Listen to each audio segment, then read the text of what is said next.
السلام علیکم ورحمۃ اللہ تعالی وبرکاتہ۔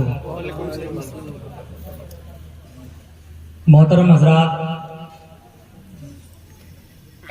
عموماً روایتی جلسوں میں اور پروگراموں میں ہم دیکھتے آئے ہیں کہ مقررین حضرات تقریر کرتے ہیں اور آپ میں سے بہت زیادہ لوگ سنتے ہیں، لیکن صحیح طریقے سے مسائل کا استنباط نہیں ہو پاتا ہے، یا جو آپ چاہتے ہیں آپ کے حساب سے تقریر نہیں ہو پاتی۔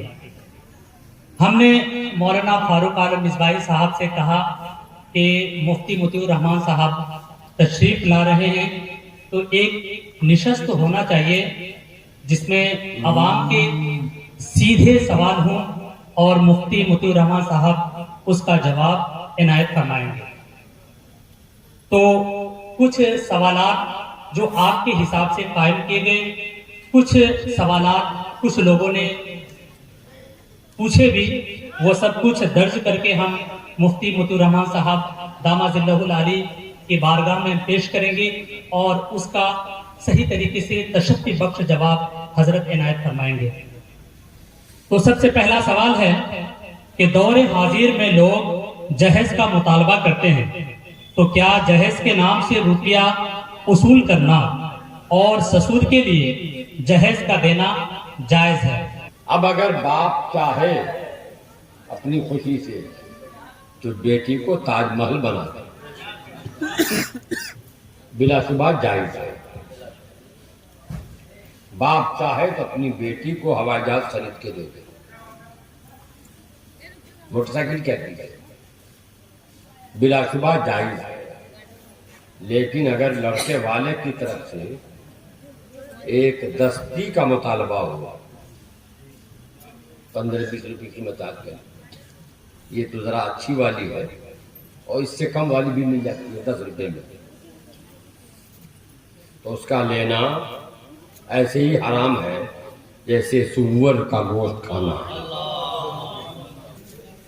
اور اس پیسے سے اگر بھوج کرتا ہے تو اس بھوج کو کھانے والوں کے لیے کھانا بھی حرام ہے۔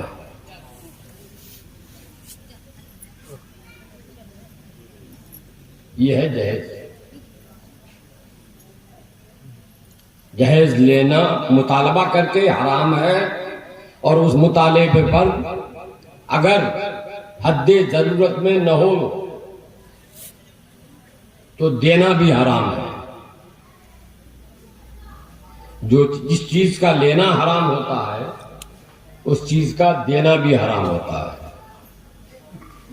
اگر وہ مطالبے پر لیتا ہے، مطالبہ کر کے لیتا ہے، تو اس کے لیے لینا حرام، اور اس کو اس کے مطالبے پر دینا یہ باپ کے لیے بھی حرام ہے۔ وہ بھی گنہگار، یہ بھی گنہگار۔ جیسے سود لینا بھی حرام، سود دینا بھی حرام، ایسی جہیز مطالبے پر لینا بھی حرام، دینا بھی حرام۔ میں اپنے علماء کرام سے بھی کہوں گا کہ اگر آپ کو معلوم ہو کہ صاحب مطالبہ کر کے جہیز لیا ہے تو برائے مہربانی آپ لوگ 500 روپیہ کی خاطر نکالنا پڑا، مت پڑھائے نکال۔